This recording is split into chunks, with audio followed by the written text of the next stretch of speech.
राजेभाऊ, नागरी सत्काराच्या वेळी मंचरमध्ये गदारोळ झाला. त्या गदारोळानंतर तुम्ही सर्व शिवसेना उभटा गटाचे कार्यकर्ते हे मातोश्रीवरती गेलात. तुम्हाला बोलवणं आलं होतं. त्या ठिकाणी उद्धव साहेबांची प्रतिक्रिया काय होती आणि तुम्हाला उद्धव साहेबांनी काय सांगितलं त्याबद्दल आम्हाला थोडं सांगा. नाही, काल 14 जूनला शिवसेना भवनात जे काय बोलवणं होतं ते गदारोळामुळे नव्हतं. पहिला खुलासा एक करतो की ती आमची, परंतु ही बातमी उद्धव साहेबांपर्यंत गेली होती. त्याच्याबद्दल प्रतिक्रिया काय होती? प्रतिक्रिया त्याच दिवशी रात्री सगळ्या नेत्यांनी आमचं फोनवरून अभिनंदन केलं की चांगली भूमिका घेतली, योग्य ते उत्तर तुम्ही त्या ठिकाणी दिलं, पक्षाची भूमिका मांडली, अशाच पद्धतीनं काम करत राहा. आणि आमच्या भूमिकेवरच दुसऱ्या दिवशी जो संपर्क प्रमुखांचा मेळावा झाला त्याच्यामध्ये उद्धव साहेबांनी स्वतः सांगितलं की 25 वर्षापूर्वीची शिवसेना मला हवी आहे. 25 वर्षापूर्वी जशी जहाल शिवसैनिकांची फळी होती, रस्त्यावर उतरत होती, सडेतोड उत्तरं देत होती, त्या पद्धतीनं तुम्ही कामकाज करा. म्हणजेच नागरी सत्काराच्या वेळी जो काही गदारोळ झाला तो योग्य होता असं वाटतं तुम्हाला, तुमच्या पक्षाला, पक्षश्रेष्ठींना? 100% आम्हाला तो कसा? हे पहा, आधी सर्वाधिक खुलासा करतो की तो जो नागरी सत्कार होता तो महाविकास आघाडीच्या वतीनं मंचर शहराच्या भर चौकामध्ये छत्रपती शिवाजी महाराज चौकात आयोजित केलेला तो जाहीर सत्कार समारंभ होता. तो काय एका पक्षाचा मेळावा नाही की कुठे काही नाही. आणि मेळावा सुरू झाल्यानंतर आधी मिरवणूक झाली. मिरवणुकीमध्ये शिवसैनिक अक्षरशः फुगड्या खेळले, नाचले, बागडले. संपूर्ण शहरात आम्ही सोबत होतो. इतक्या आनंदानं, जल्लोषानं अमोल कोल्हेंचं खासदार म्हणून निवडून आल्यानंतर इथे स्वागत झालं. खूप आनंदानं झालं. याच्यामध्ये कोणीही कुठलीही कसूर केली नाही. पण व्यासपीठावर आल्यानंतर सुद्धा ज्यावेळेस सत्कार समारंभ झाले, आमची भाषणं झाली, आमची भाषणंसुद्धा जर तुम्ही बारकाईनं ऐकले असतील तर आम्ही फक्त इच्छा व्यक्त केली का बा आम्ही सुद्धा इच्छुक आहोत, आमच्या पक्षाची मागणी आहे, जे काय उद्या पक्षश्रेष्ठी ठरवतील, सर्व आघाडीचे नेते ठरवतील, तो निर्णय आम्हाला मान्य असेल आणि आघाडीचे जे नेते निर्णय घेतील त्या निर्णयाच्या पुढे जाऊन जो उमेदवार असेल त्याच्या प्रचारासाठी आम्ही सगळे शिवसैनिक तुमच्यासाठी जशी मदत केली तशीच मदत करू. हे आमच्या भाषणातील वाक्य आहेत. परंतु ज्या वेळेस देवदत्त निकमांनी भाषण केलं त्यांनी त्यांच्या पद्धतीनं सगळी, एक तर वास्तविक पाहता तो सत्कार समारंभ होता. सत्कार समारंभामध्ये जे काय निवडणुकीत झालं गेलं इथपर्यंत सांगणं ठीक आहे, पण त्यांनी प्रत्येक जिल्हा परिषद गटवाईज मतदानाची आकडेवारी वाचून दाखवली. ती आकडेवारी जाहीर सभेत काही अद्यापपर्यंत कधी काही कोणी वाचलेली माझ्या ऐकूयात नाही की माझ्यासमोर घडलेला तो कधीचाच प्रकार नाही आहे. त्याच्यानंतर कुठल्या पक्षाला किती जागा दिल्या हे सांगायचं सुद्धा काही कारण नाही. तुम्ही एका विधानसभा मतदारसंघाचे कार्यकर्ते आहात, एका पक्षाचे नेते आहात, एका जिल्ह्याच्या पक्षाचे कार्याध्यक्ष आहात. तुम्ही आता भाऊ थोडं तुम्हाला थांबवतो. तुम्ही आता ज्या पद्धतीने बोलले का कोणत्या पक्षाला किती जागा दिल्या असा उल्लेख देवदत्त निकम यांनी केला होता, मात्र सोशल मीडियावर तसा व्हिडिओ किंवा काय आढळत नाहीये. नाही, त्या ठिकाणी जाहीर केली महाराष्ट्रातल्या एकंदरीत सगळ्या पक्षाच्या आघाडीच्या उमेदवारांची व आमच्या पक्षाला 10 जागा दिल्या. आम्ही लढलो किती, त्यांनी ठेका पहा. बोलण्याचा सुद्धा एखाद्याचा सूर ज्यावेळेस असतो त्या बोलण्याच्या ढबमागे, सुरामागे सुद्धा उद्देश लपलेला असतो. मी मराठीचा प्राध्यापक होतो, काही वर्ष मुलं शिकवलीत, सायकोलॉजी शिकवलेलं आहे. त्यामुळं त्यांच्या बोलण्याच्या मागचा उद्देश, काँग्रेसला किती जागा दिल्या म्हणजे दिल्या या शब्दाचा अर्थ काय, कुणी दिल्या? एकंदरीतच असं दिसते भाऊ का तुम्ही जे म्हणताय का लोकांमध्ये अशी चर्चा आहे का तुम्ही कुठेतरी शिवसैनिकांना उचकटवून देतात. अजिबात म्हणजे शिवसैनिक उचकवण्या इतकं किंवा त्यांना भडकून देणे इतके सोपे नाही आहेत. शिवसैनिकांना आपल्यावर होणारा अन्याय तात्काळ कळतो. त्यामुळं आपल्याबद्दल कोण काय भावनेनं बोलतंय, कोण काय उद्देशानं बोलतंय हे शिवसैनिक लगेच ओळखतात. त्यामुळं त्यांनी सांगितलं राजाभाऊ तुम्हाला किती जागा दिल्या, 21. आणि त्याच्यानंतर मग बघा आता बोला, तुम्ही बोला म्हणल्यावर खालचं पब्लिक हसलं, 10 वेळा वाजवल्या. म्हणजे आम्हाला त्या ठिकाणी अक्षरशः खिजवलं. त्यांनी म्हटले नाही का बा तुमच्या 9 आल्या, काँग्रेसच्या 13 आल्या, परंतु त्याच्या मागचा उद्देश तोच होता. काय होतं, माणूस ताकाला जाऊन जे टोप लपवायचे भाग असतो ना, तो प्रकार त्यांनी केला. अक्षरशः सगळ्या पब्लिक समोर आम्हाला ते खिजवलं, खाली पाहायला लावलं. म्हणजे एवढ्या जागा लढून सुद्धा तुम्हाला जास्त जागा जिंकता आल्या नाहीत. पण ज्या वेळेस आमच्या कमी जागा येतात आणि तुमच्या जास्त येतात, तिथेच तुमच्यासाठी शिवसैनिकांनी प्राण ओतून काम केले म्हणून तुम्हाला यश आलंय. पण आम्हाला यश मिळवण्यासाठी इतर पक्षाच्या लोकांनी कितपत मदत केली हा थोडा संशोधनाचा विषय जाईल आणि तो राज्य पातळीचा आहे. त्यामुळं अशा विषयात आम्ही जात नाही. आणि आमची इच्छा अशी असेल की त्यांनीसुद्धा तालुक्यापुरतं बोलावं, जिल्ह्यापुरतं बोलावं. राज्याचं नेतृत्व करायला त्यांना खूप वेळ आहे. तिथपर्यंत गेल्यानंतर जरूर त्यांनी या भाषा किंवा ही आकडेवारी बोलावी, करावी. तो आता त्यांचा विषय नव्हता तिथे. एकंदरीत तुम्हाला असं म्हणायचं आहे की देवदत्त निकम यांनी शिवसैनिकांना हिणवलं? हो, 100%. शिवसैनिकांनाच नाही तर आमच्या पक्षाला हिणवलं, आमच्या पक्षप्रमुखांना हिणवलं. मुळात तुम्ही आमच्या पक्षाचा उल्लेखच करणं गरजेचं नव्हतं तिथं. काय शिवसैनिकांनी तुम्हाला भरभरून मदत केली, घाम गाळला, रक्त आटवलं. त्यांचं अभिनंदन करायचं सोडून, त्यांचे आभार मानायचे सोडून तुम्ही हिणवण्याचं काम करताय. एकंदरीत देवदत्त निकम यांच्या स्वभावावरती आपण कायमच बोट ठेवलेलं आहे. तर हे अशी चर्चा कुठंतरी लोकांमध्ये आहे. नाही, वास्तविक पाहता देवदत्त निकम हा पक्ष संघटनेतनं वर आलेला कार्यकर्ता नाही आहे. तो डायरेक्ट प्रशासनातनं आला. तुम्हाला पूर्व इतिहास माहिती नसेल तर थोडंसं समजावून घ्या. ज्या वेळेस नागापूरचे ते सरपंच झाले, मला नक्की साल आठवत नाही, पण साधारणतः 95च्या आतमधलंच असेल. त्यावेळेस त्यांच्याच गावचे आमचे एक तात्या पोहेकर म्हणून त्या ठिकाणी ग्रामपंचायत सदस्य होते. त्यांना त्या ठिकाणी सरपंचकीसाठी आम्ही उभं केलं होतं. आमचीसुद्धा त्याच तोलामोलाची सीटं, एखादं कमी होतं, निवडून आलेले होते. मग अशा वेळेला त्यांनी थोडंसं त्या ठिकाणी ग्रामीण भागामध्ये छाप वापरून हे करून त्या ठिकाणी सरपंच झाले. आमचा उमेदवार सरपंचकीला पडला आणि आमच्या अशोक पोहकर म्हणून गणेश नाईकांचे PA मुंबईमध्ये काम करत होते. त्यावेळेस त्या ठिकाणी त्या निवडणुकीला हजर होते. तर त्यांनी एवढं त्या ठिकाणी त्यावेळेस दहशतवाद झाला, फार पोलीस कंप्लेंट झालेली होती, गोळीबार झाला. ते उसात लपून बसले. नंतर वळसे पाटलांना सांगितलं, त्यांनी पोलीस संरक्षण मागवलं आणि नंतर तो प्रकार मिटला. म्हणजे खऱ्या अर्थानं शिवसेनेविरोधातली भूमिका त्यांची गावचे सरपंच झाले ही तेव्हापासूनची आहे. ते काय आजचं नाही आहे. तुम्हाला माहीत नसेल तर कुठेही अभ्यास करा किंवा त्यांना तुम्ही विचारा. हे 100% वास्तविक. त्यामुळं ते जे झाले ते सरपंच आणि सरपंचकीनंतर डायरेक्ट कारखान्याचे संचालक आणि चेअरमन झाले. त्यामुळं त्यांचा आवाका जो आहे, त्यांचा जो काम करण्याचा वकूब आहे तो प्रशासनातला आहे, पक्ष संघटनेतला नाही. त्याच्यानंतर ते मार्केटला संचालक झाले, तिकडे सभापती झाले. पक्ष संघटनेत त्यांनी आतापर्यंत कधीच जबाबदारीचं पद घेऊन काम केलेलं नाही.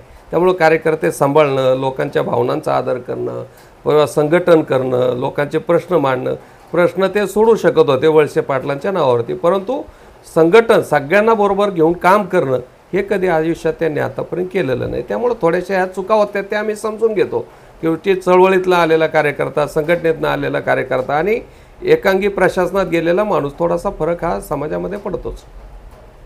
तसं पाहायला गेलं तर तुमच्या विरोधामध्ये वळसे पाटलासारखा बलाढ्य नेता आहे आणि तुमच्यात जे मतभेद आता चालू झालेत त्याचा फायदा तसं पाहता वळसे पाटलाला होईल असं तुम्हाला वाटत नाही का? नाही, मतभेद अजिबात नाही. मतभेद तुमचे मतभेद असते तर ते निवडणुकीतच तुम्हाला लोकसभेच्या कुठंतरी दिसले असते, जाणवले असते. पण लोकसभा निवडणुकीमध्ये शिवसैनिकांनी प्राण ओतून त्यावेळेस काम केलं. अक्षरशः आंबेगाव तालुका विधानसभेमध्ये सगळे शिवसैनिक अगदी एक जीवाचं रान करून त्या ठिकाणी प्रचार करून मतदानाच्या शेवटच्या मिनिटापर्यंत त्या ठिकाणी कार्यरत होते. त्यामुळे मतभेद वगैरे काहीच नाही. तुम्ही वारंवार तुमच्या भाषणातून किंवा जनतेत सांगताय की देवदत्त निकम यांनी पवारसाहेबांनी यापूर्वीच सोडलेलं आहे असं तुम्ही सांगताय. नक्की असं बोलण्याचं कारण काय? कारण आता पाहिलं तर लोकसभेच्या वेळी पूर्णपणे जो प्रचार होता देवदत्त निकम त्याच्यात सहभागी होते.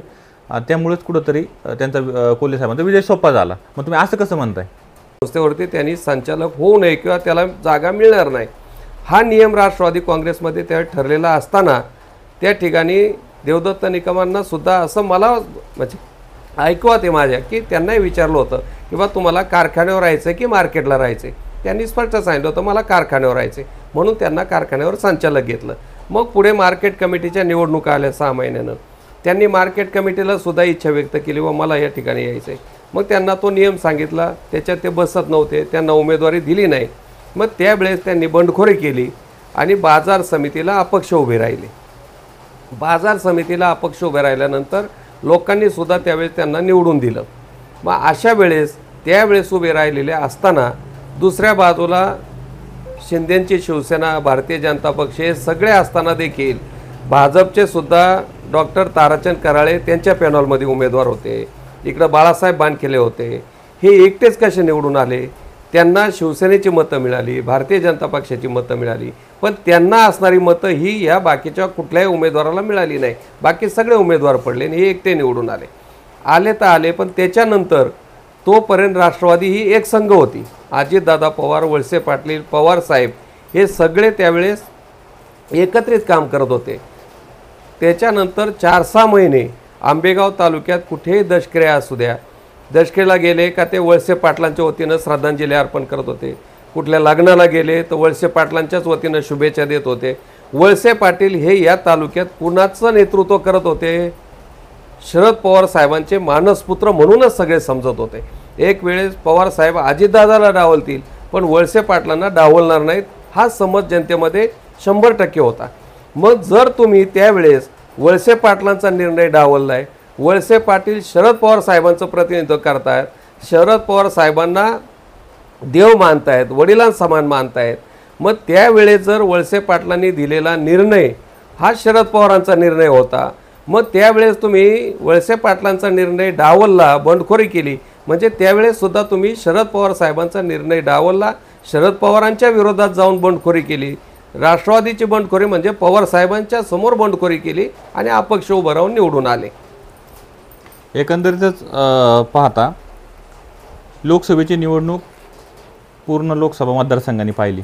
मात्र आंबेगाव तालुक्यामध्ये पाहता उद्धव बाळासाहेब ठाकरे पक्षाच्या नेत्यामध्ये तुम्ही असेल किंवा बाकी भरपूर जे नेते आहेत, ह्या नेत्यांनी थेट आढळरावांवरती टीका केलेली दिसत नाही.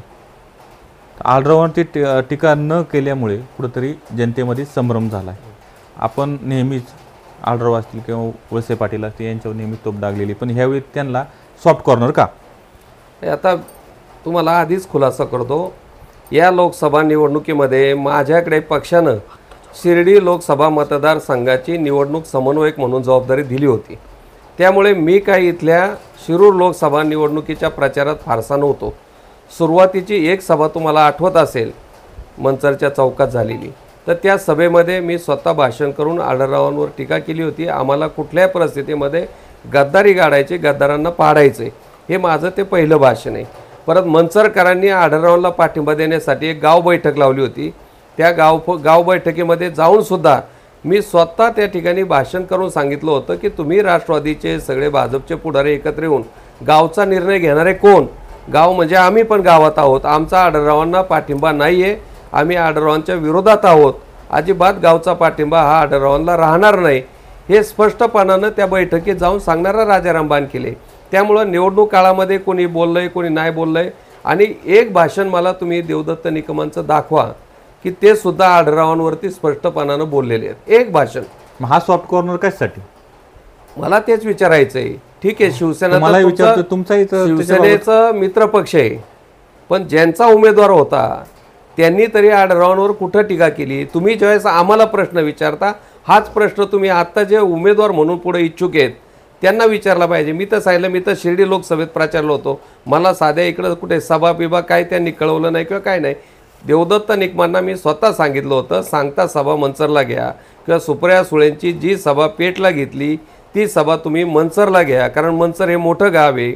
मंचरला आत्तापर्यंतच्या निवडणुकांमध्ये सगळ्या पक्षाच्या सांगता सभा या मंचरला झालेल्या आहेत. हे फोनवर मी त्यांच्याशी बोललो होतो, तरी त्यांनी मंचरला शेवटपर्यंत कुठल्याही नेत्याची सभा नाही, कुठलीही रॅली नाही, काही नाही, अशा पद्धतीनं मंचर त्या ठिकाणी त्यांनी त्यावेळेस सांभाळलं, वागवलं. आणि त्यांनी सुद्धा म्हणजे माझ्या ऐकूयात आहे, कुठेही आढळरावांच्या विरोधात ब्रश शब्दांनी सुद्धा टीका केलेली नाही. निवडणूक लोकसभेची, पण टीका होत होती वळसे पाटलांवर. देवदत्त निकम यांच्यावर तुम्ही असं बोलले आता की निकम साहेबांना पक्ष असा म्हणतो, एक तर तुम्ही कारखाना घ्या किंवा बाजार समिती घ्या असं तुम्ही सांगताय का पक्ष म्हणत होता. मात्र कारखाना गेल्यानंतर त्यांना पक्षाने बाजार समितीलाही डावललं आहे. आणि त्याच्या मागचं कारण निकम साहेब अंतर्गत बोलतात की जे वर्चस्व वाढत चाललं होतं त्याच्यामुळं कुठंतरी त्याच्यामध्ये उमेदवारी देण्यास किंवा याला डावललं म्हणून ते उभे राहिले होते आणि तुम्ही असा आरोप करता की त्यांना पक्षाने ऑफर दिली होती. नाही नाही, साधारणतः कुठल्याही पक्षामध्ये, आता मी शिवसेनेत आहे, आमच्याकडे वर्चस्व सुद्धा वाढत चालले तर हो, त्यांना हो, खुंडण्यासाठी निश्चितच उमेदवारी दिली नाही कुठल्याही असं पक्षामध्ये एकंदर जनतेचं चर्चा चालू आहे अशी. जनतेत आपण जनतेमध्ये काही गोष्टी सोडत असतो. कुठल्याही पक्षामध्ये म्हटल्यानंतर बाजार समिती असेल, शेतमाल प्रक्रिया असेल, खरेदी विक्री संघ असेल किंवा भीमाशंकर कारखाना असेल, सातत्यानं 10-10, 20-20 वर्ष कुणालाही चेअरमन केलेलं नाही आहे. कुठल्याही पक्षात संधी देत असताना अनेक कार्यकर्ते असतात, अनेक कार्यकर्त्यांना संधी द्यायची असते. त्यामुळं काही वर्ष तू सांभाळ, काही वर्ष तू सांभाळ, अशा पद्धतीनं राष्ट्रवादीतच नाही तर अनेक पक्षामध्ये केलं जातं. पक्षाचे अध्यक्षसुद्धा, कुठलाही अध्यक्ष सतत 10-10, 20-20 वर्ष पक्ष सांभाळत नाही, दुसऱ्या कोणाला तरी संधी देते. म्हणजे पक्षामध्ये इतरांनाही संधी मिळावी हा उद्देश असतो. सतत मलाच द्यावं ही भूमिका सुद्धा कार्यकर्त्यांकडून असू नये.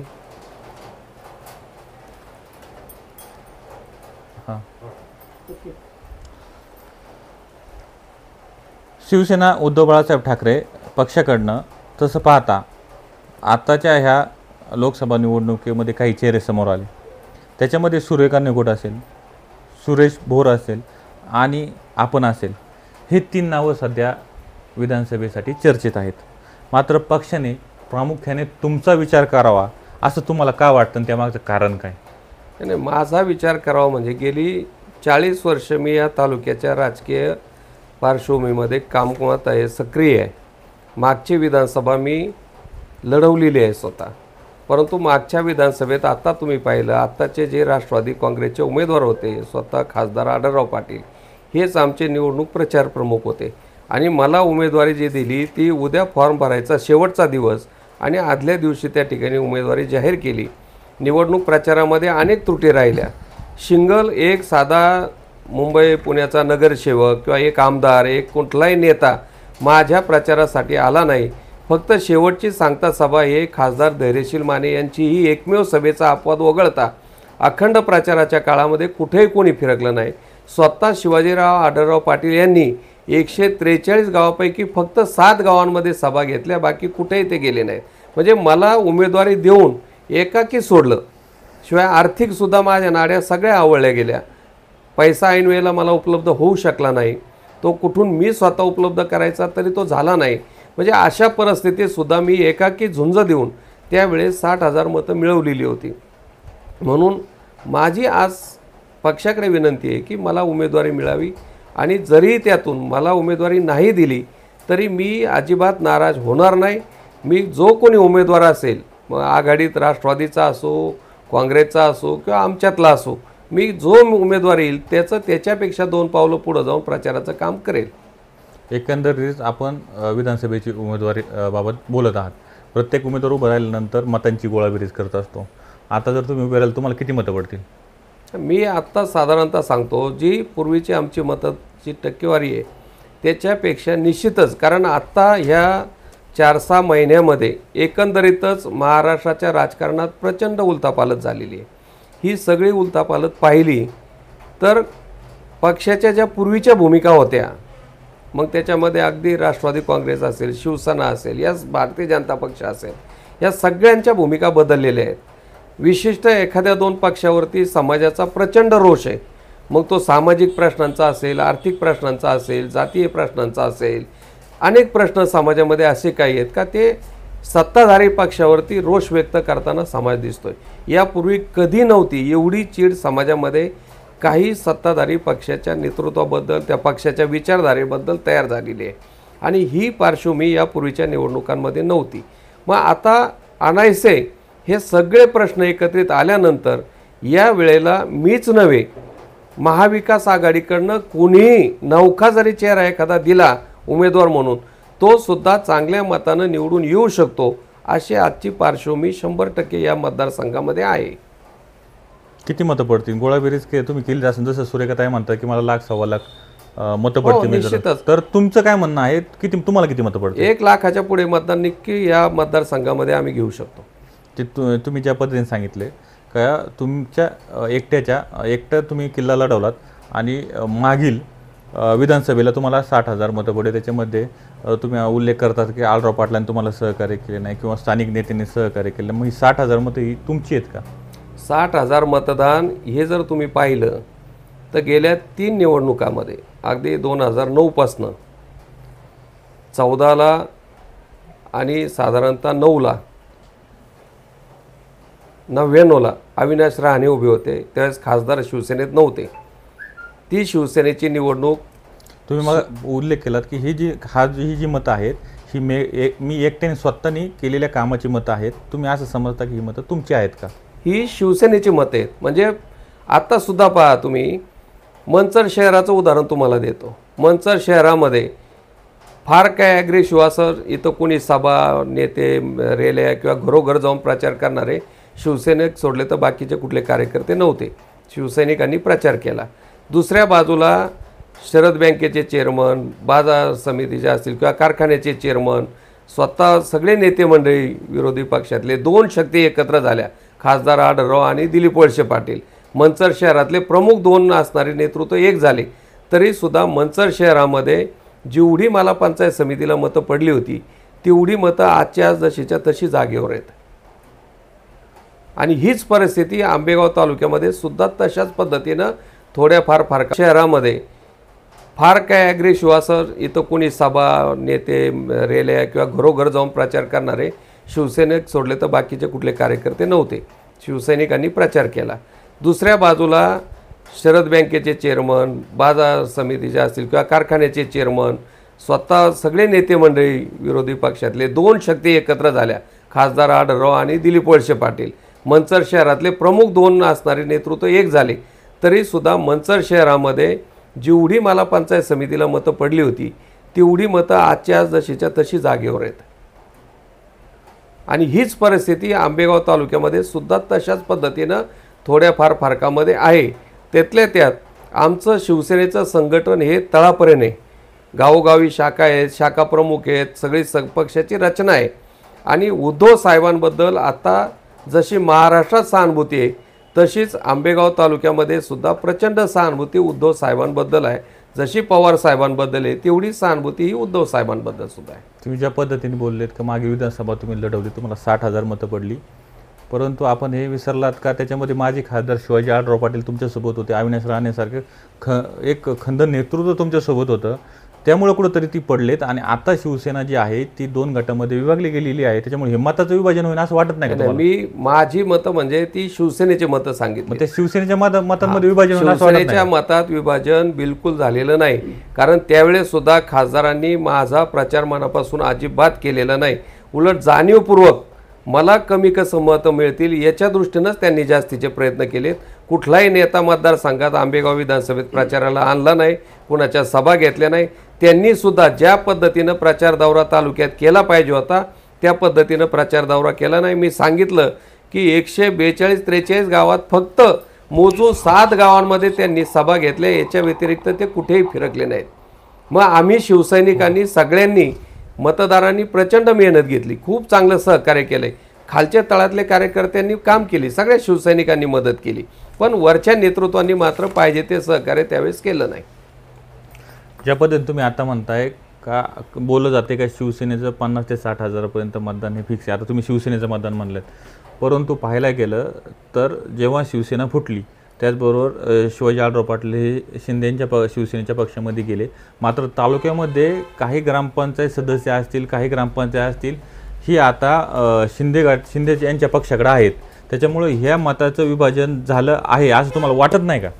तुम्हाला थोडक्यात सांगतो. चांडवली बुद्रुक पलीकडची चांडवली आहे. गेली कित्येक वर्ष लोकनेते किसनराव बानखिले असल्यापासनं त्या गावामध्ये आम्हाला सतत विरोधी पक्षाला काँग्रेसच्या विरोधात आघाडी मिळत होती. मी उभा राहिलो. माझ्या बूथचं मतदान पहा. ते चांडवली गाव, चांडवली खुर्द आणि बुद्रुक दोन्ही चांडवली बुद्रुकचे सरपंच हे शिंदेच्या तेच सांगतो ना तुम्हाला. माझ्या विधानसभेला सुद्धा चांडवली मायनस आहे. याचा अर्थ काय तो तुम्ही ओळखून घ्या. मी विधानसभा लढवली 2019ला. त्यावेळेस सरपंच शिवसेनेचेच होते, पण ते कुणाचे कार्यकर्ते होते मी तुम्हाला सांगत नाही, तुम्हाला माहिती आहे. तरी मला चांडवली मायनस गेली. याच्यावरून तुम्ही ओळखा का हे मतदान कुणाचं आहे, कुणाचं मतदान कुठे गेलं, काय केलं. एकंदरीत राजाभाऊ, आता येणाऱ्या याच्यामध्ये तुम्ही इच्छुक आहात येणाऱ्या विधानसभा निवडणुकीमध्ये. जर पक्षाने जर तुम्हाला तिकीट नाकारलं तर तुम्ही अपक्ष लढणार आहात का? नाही, पक्षानं तिकीट नाकारलं तर आम्ही आघाडी देईल त्या उमेदवाराचं काम करणार आहोत. पक्ष जो आदेश देईल तो पक्षाचा आदेश शिरसावंदे मानून येणाऱ्या सगळ्या निवडणुकांमध्ये पक्षाची जी जबाबदारी असेल ती पार पडेल आणि उमेदवाराचा प्रचार सगळ्यात पुढे जाऊन करेल. ठीक. एकंदरीत समजा पक्षाने तुमचा विचार करता तुम्हाला उमेदवारी दिली तर तुमच्या पुढे असणारे बलाढ्य नेते दिलीपरावजी वळसे पाटील, सहकार मंत्री, यांच्या विरोधामध्ये कोणत्या मुद्द्यावरती तुम्ही मते मागणार आहात आणि कशा पद्धतीने तुम्ही जनतेसमोर जाणार? वळसे पाटलांच्या विरोधात आंबेगाव विधानसभा मतदारसंघामध्ये अनेक असे मुद्दे आहेत का जे निवडणूक प्रचारामध्ये प्रभावी ठरू शकतात आणि ते त्यांना घातकही ठरू शकतात. गेली 35 वर्ष ते या तालुक्याचं नेतृत्व करत आहेत. त्याच्यामध्ये 1-2 टर्म सोडल्या तर अनेक टर्ममध्ये या राज्याचं कॅबिनेट मंत्रीपद त्यांनी उपभोगलेलं आहे. पण तालुक्यातले असे काही प्रश्न आहेत की 35 वर्ष मिळूनसुद्धा ते प्रश्न त्यांना सोडवता आले नाहीत. ते प्रश्न कुठले आहेत, त्यांचे वीक पॉईंट कोणते आहेत, प्रभावी मुद्दे कोणते आहेत ते मी तुम्हाला आत्ता सांगणार नाही. पण ऐन निवडणुकीच्या वेळेमध्ये तुम्हीसुद्धा चक्रावून जाल का त्यांनी जो पक्ष बदलला तो पक्ष कुठल्या कारणांनी बदलला आहे, काय कारणांनी बदलला आहे, त्याला काय कारणं होती, कशामुळं ते भाजपच्या सानिध्यात गेलेत, याचे इतके कागदोपत्री पुरावे आमच्याकडे आहेत की ते सगळे चव्हाट्यावर आणून त्यांना समाजासमोर आम्ही ते सगळा त्यांचा चेहरा फाडल्याशिवाय राहणार नाही. असं काय तुमच्याकडे आहे? भरपूर आहेत. मी सांगितलं ना, ऐन निवडणुकीच्या प्रचारात हे सगळं कागदोपत्री रेकॉर्ड तुमच्या समोर आणून, पुराव्यासमोर आणून ठेवू, मग या तालुक्यातल्या जनतेचे डोळे उघडतील की 35 वर्ष आपण कुणाला मतदान करत होतो. एकंदरीत पाहता उद्धव बाळासाहेब जे शिवसेना जी आहे आंबेगाव तालुक्यामध्ये पाहता तुमच्या पक्षाकडनं आज तुम्ही पाहता असाल तर 89-90 पासून तर वळसे पाटलांचा पराभव करणं शक्य नाही किंवा एक तो पुढे एक मोठी ताकद आहे आणि त्यात तुमच्या पक्षामध्ये आमदारकीच्या तिकिटासाठी चढाओढ चालू आहे. कुठंतरी हे जरा विचित्र वाटत नाही? नाही, चढाओढ वगैरे काही नाही. आणि कोणी असं कारण तुमच्यात त्याच्यातून 3 जण उमेदवारी मागतात. शेवटी पक्ष मोठा सुरेश भाऊ म्हणतात मला तिकीट मिळवा, तुम्ही म्हणता मला तिकीट मिळवा, सुरेखाताई म्हणते मला तिकीट पाहिजे. तिकीट मिळा म्हणणं हा काही गुन्हा नाही. ती चढाओढ झाली तुमची स्पर्धा नाही, याला चढाओढ म्हणत नाही.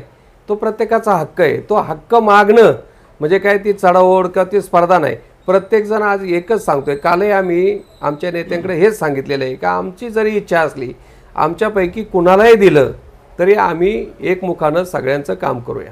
शिवाय आमच्या व्यतिरिक्त जरी आघाडीत तिसऱ्याला दिलं तरी सुद्धा आमचं त्याच्यामध्ये कुठेही वेडवाकडं पाऊल असणार नाही. आम्ही आघाडीच्या उमेदवाराचं काम करणार आहोत. हे स्वतः सुरेश भोरांनी काल सांगितलं आहे, मी त्या ठिकाणी सांगितलेलं आहे, निघोट मॅडमनी सांगितलेलं आहे. त्यामुळे तसं काय असं कोण फार तीव्र इच्छुक नाही मिळालं तर आम्ही यावर अजिबात नाही. आम्ही पक्षाच्या सोबत आहोत, पक्षाच्या विचारधारेसोबत आहोत.